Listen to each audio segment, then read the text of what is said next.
Olá, eu sou a Joana e sejam muito bem-vindos a mais um episódio de Iletrada. Este livro foi-me recomendado pela Cris e era suposto ela estar aqui a falar comigo, contudo, devido às vicissitudes da vida, não foi possível, pelo que vou falar sozinha, como é habitual.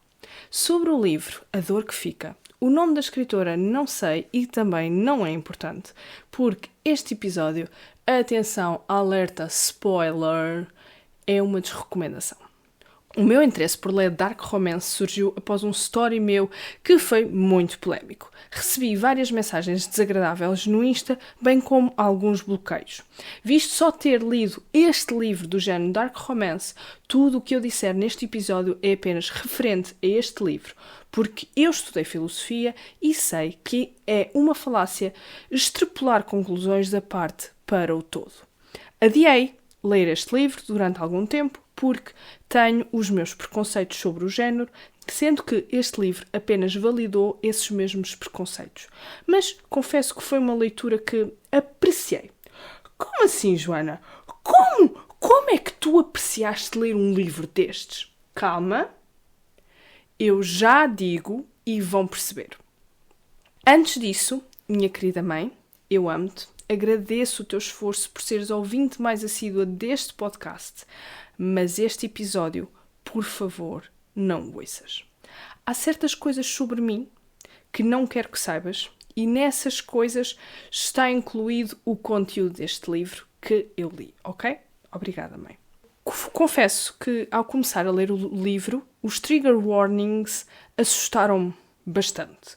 Mas a verdade é que não achei nenhuma parte do livro impossível de ser lido devido à violência dos atos lá descritos. Já quanto à qualidade da escrita, bem, várias partes do livro foram de tal forma intragáveis que escolhi não as ler.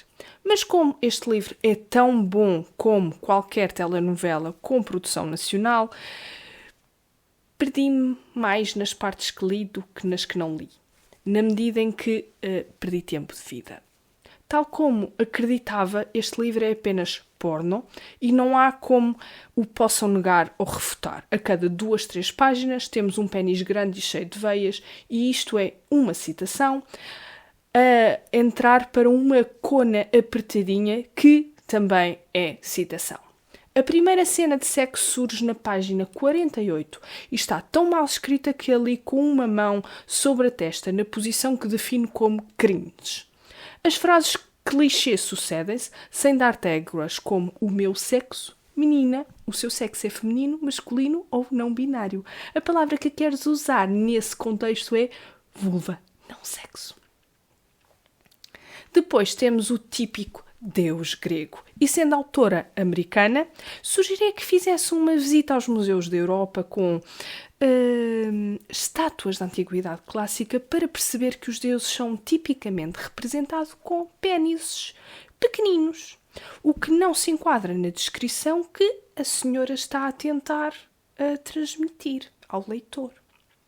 E ainda nos surpreende com um bombar dentro de mim e podia fazer-me vir só com o olhar, que prefiro não comentar. Esta história tem 2 POVs, que não sei se já disse em episódios anteriores, é desnecessário e um recurso típico de quem não sabe contar uma história.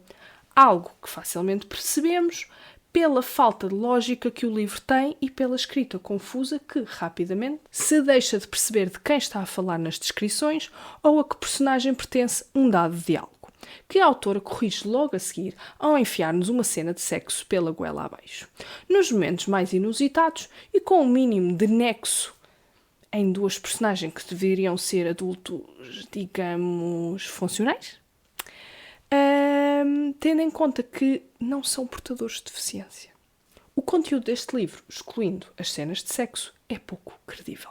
No sentido em que dificilmente existem pessoas que se comportem desta forma.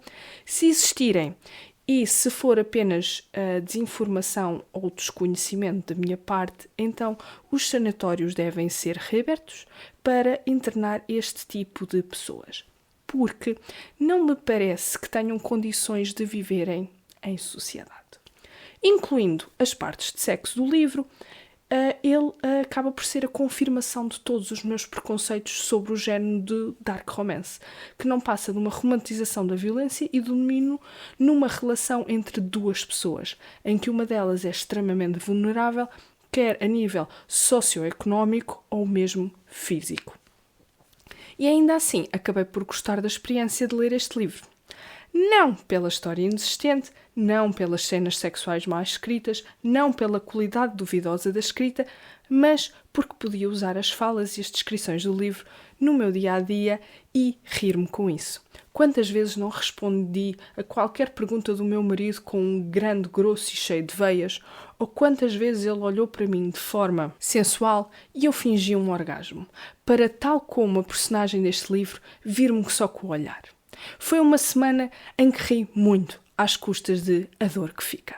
Bem, estou a falar do livro há imenso tempo e ainda não contei nada sobre a história. Então, a nossa Sawyer, a personagem principal, é violada desde a adolescência pelo irmão gêmeo.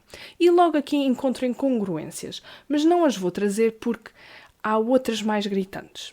Mata o irmão e tem que fugir. Só que o problema é que ela, em momento algum, nos diz, até quase ao final do livro, que matou o irmão e está sempre a referir que ele é polícia e que está a fugir dele. Chegando ao fim do livro, nesta altura, sabemos que afinal não é bem assim. Porquê? Porque a história estava incongruente e a autora apercebeu-se disso. Então, no final do livro, é que nos diz que afinal ela matou o irmão e que está a fugir para não ser presa. E o irmão ainda não era um polícia. Tinha acabado de se formar na Academia de Polícias, que não é bem a mesma coisa. É fácil escrever livros para pessoas que estão ali para ler as partes de sexo e não conseguem acompanhar a história, não é? É que nem te precisas de esforçar muito para a história, que em si é tão escassa, fazer algum sentido. Voltando ao livro, ela vive na clandestinidade, a seduzir e a roubar homens, até que conhece o Enzo, a.k.a. italiano todo tesudo, a quem faz o mesmo. O nosso pichudo fica muito chateado ao ponto de se querer vingar dela. A partir daqui, nada nesta história faz sentido, porque ele acusa-a de roubar a identidade. Como assim? Eu precisava que aqui nesta parte o livro me tivesse explicado como é que isto pode ser considerado um roubo de identidade, como se eu fosse uma leitora habitual de dark romance. Então, ela faz um cartão de crédito em nome dele e usa $100. Onde é que isto é roubo de identidade? Eu não sei. Até porque... não é $100, desculpem, é 1000. Até porque $1000 parece-me um preço muito razoável para o uso que ele deu àquela coninha apertadinha, não é verdade? Mas, ainda assim, procura-a por toda a parte. Encontra e, para a castigar, viola enquanto a tenta afogar numa zona do oceano cheia de tubarões. Eu sei, isto é uma ideia muito rebuscada e eu não vou estar a tentar explicar melhor que isto porque não faz sentido nenhum. Mas estão a ver aquele filme com o tubarão gigante? Foi a inspiração para este livro. Peço que ignorem esta parte para nos focarmos apenas e só na main story.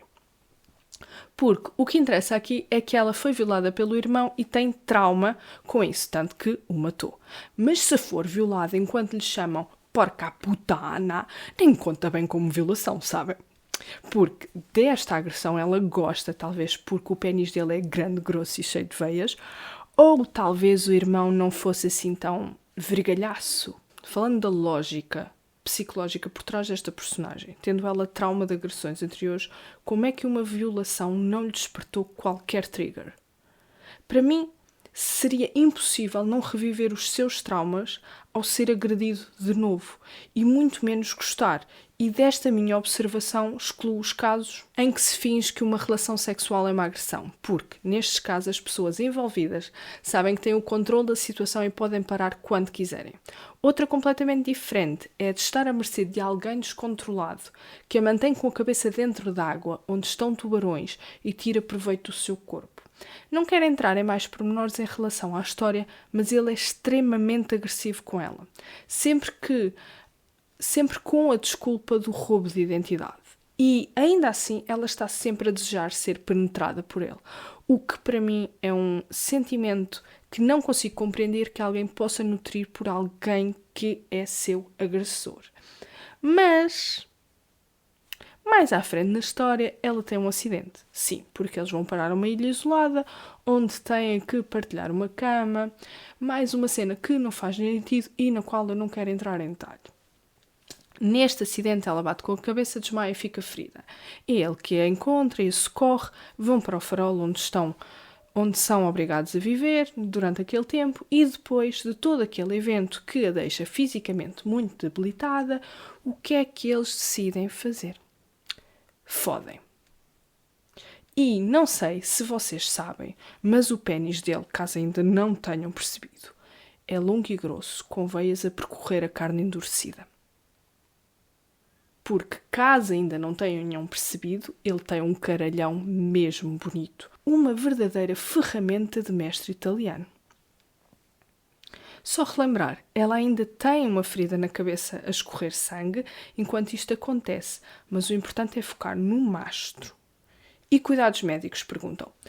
Quem é que precisa de cuidados médicos quando tem à sua disposição um verdadeiro deus grego? Manquem-se, pelo amor de Deus. Resumidamente, eles passam um mês a fazer sexo e a beber muito álcool e a partilhar um penico no quarto partilhado. Que romântico. Sonho de qualquer mulher. Eu acredito que, com a quantidade de sexo que fizeram e a pouca água que ingeriram ao longo deste mês, já deveriam de estar sequinhos que nem duas múmias. Mas o sexo continua e chegou aqui a uma altura em que eu andei à procura de um dicionário PT para PT porno para comprar. Isto porque eu não sei o que é um gemido rouco, nem uma espiral que se forma do fundo do estômago. Isto porque todos os orgasmos dela vêm do estômago, o que me deixou extremamente confusa. Será o pênis dele assim tão grande que lhe chega ao estômago? Será que a escritora nunca teve um orgasmo? Ou será que só não sabe onde fica o estômago? Sendo americana, é muito provável que a resposta às minhas duas últimas perguntas seja sim. Isto podia melhorar? Podia. Mas a escritora escolheu não o fazer. Então o livro diz-nos que a utilização de DIU impede a menstruação, o que é mentira, mas não é isso que é conveniente para a escritora. Nunca são utilizados preservativos, como em qualquer filme porno, ele está sempre duro e ela molhadinha. O livro é de tal forma clichê e estúpido que vou-me resumir à minha significância e simplesmente citá-lo. Com jatos de esperma a jorrar pela sua pila. O que estás a fazer? Pergunta uma voz profunda e severa, vindo de trás de mim. E para ser sincera, porque este podcast é um podcast de opiniões sinceras, há certas tiradas no livro que roçam ali ao de leve a filosofia. Como, por exemplo, só tenho medo de viver e ser tudo em vão. Poeta. Vamos respirar fundo. Criticaram quando disse que dark romance é porno. Então digam-me que nome é que devo usar para descrever isto se não é porno. Quando sugeri que os leitores destes livros fizessem terapia, ameaçaram.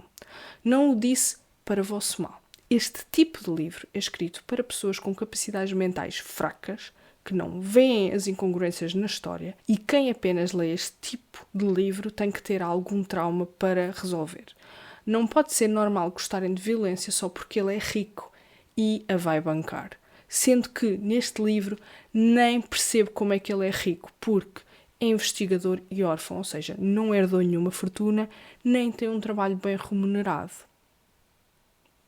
Este livro é a perpetuação da ideia que se a mulher se a sujeitar, ele vai acabar por mudar. Ele, no fundo, só a quer proteger. Não faz por mal. É a validação de que relações tóxicas são boas. Para mim, este tipo de livro pode ser muito perigoso para pessoas que não têm na sua mente as definições de violência, violação e controlo muito bem definidas. Acabam por romantizar e normalizá-las. A todos os que vieram até aqui pelo tema deste episódio, espero voltar a falar convosco no próximo mês. Aos ouvintes habituais, obrigada por me continuarem a ouvir. Até ao próximo episódio de Iletrada.